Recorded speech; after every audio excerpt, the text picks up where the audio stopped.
বলিউডৰ বিগ বাজেটৰ ছবি বিহু এটেকত জুবিনে কৰিছিল কণ্ঠদান। ছবিখনৰ এটা অংশৰ শ্বুটিং হৈছিল অসমত। জুবিন গাৰ্গে কণ্ঠদান কৰা গীতটি শীঘ্ৰে মুকলি কৰাৰ ঘোষণা। 18 নৱেম্বৰ জুবিনৰ জন্মদিনত গীতটি কৰিব মুকলি। দবকাৰ পৰা এই সন্দৰ্ভত আব্দুল হান্নানৰ এক প্ৰতিবেদন আছে, প্ৰতিবেদন আগবঢ়াইছে।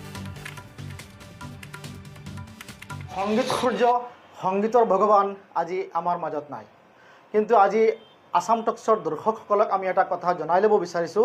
আপোনালোকে শুনি ভাল পাব যে আমাৰ সকলোৰে হিয়াৰ আমঠু সংগীত সূৰ্য, সংগীতৰ ভগৱান জুবিন গাৰ্গ ডাঙৰীয়াই তেওঁৰ জীৱনত গোৱা, বলিউডত গাই যোৱা তেওঁৰ সৰ্বশেষ গানটো ইতিমধ্যে ৰিলিজ হ'বলৈ গৈ আছে। PK ফিল্ম প্ৰডাকশ্যনে যি বিহু এটাক নামৰ যিখন চিনেমা প্ৰস্তুত কৰিছে, এই চিনেমাখন অহা 2026 চনৰ 14 জানুৱাৰীত ৰিলিজ কৰাৰ কথা।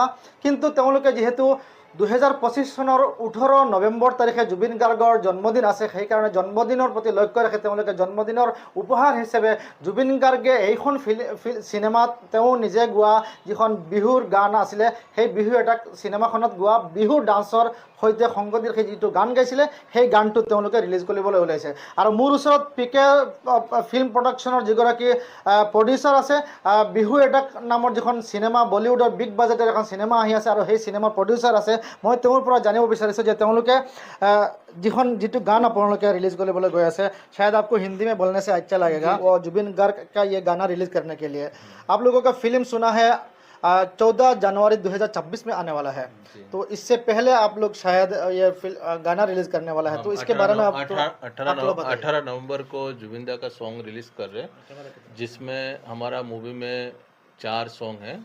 पहला सॉन्ग जुबिंदा का है, दूसरा जावेद अली का है, विक्रम भाटिया है और संचिता भट्टाचार्य जी है। तो बहुत प्यारा सॉन्ग है, प्यारा गाना है। खास करके जुबिंदा का सॉन्ग जो है ये हमारा बॉलीवुड मूवी का उनके लास्ट सॉन्ग है, आखिरी सॉन्ग है। तो मैं चाहता हूँ आप सभी इस सॉन्ग को बहुत सारा प्यार दो, सॉन्ग को सुनो। बहुत ही प्यारा सॉन्ग है और बिहू का ऊपर है, और हम बिहू को भी पूरा ऑल ओवर इंडिया लेके जा रहा है, पूरा ऑल ओवर इंडिया में मूवी रिलीज़ हो रहा है, तो सभी को देखने को मिलेगा उनका सॉन्ग। बहुत प्यारा सा सॉन्ग और मूवी भी देखने मिलेगा। यहाँ में जुबिंदा सिर्फ गाना गाया है या यहाँ में उनका कोई एक्टिंग वगैरह में कोई रोल है क्या? ऐसा कुछ नहीं, उनका एक्टिंग में रोल नहीं है इसमें, सिर्फ उन्होंने गाना गाया है। गाना गाया। ঠিক আছে, आपको धन्यवाद। আপোনালোকে শুনা পালে যে ইতিমধ্যে জুবিন গাৰ্গ ডাঙৰীয়াৰ যিহেতু 18 নৱেম্বৰ তাৰিখে তেওঁৰ জন্মদিন আছে, আৰু জন্মদিন উপলক্ষে তেওঁক শ্ৰদ্ধা জনাবলৈ তেওঁলোকে জুবিন গাৰ্গ ডাঙৰীয়াৰ প্ৰতি শ্ৰদ্ধা জনাই তেওঁলোকৰ বিহু এটাক নামৰ চিনেমাখনত জুবিন গাৰ্গ ডাঙৰীয়াই যিটো গান গাইছিলে সেই গানটো তেওঁলোকে ৰিলিজ কৰিবলৈ হৈছে। এয়া অসমবাসীৰ কাৰণে এটা ভাল খবৰ। আমি ধন্যবাদ জ্ঞাপন কৰিছোঁ PK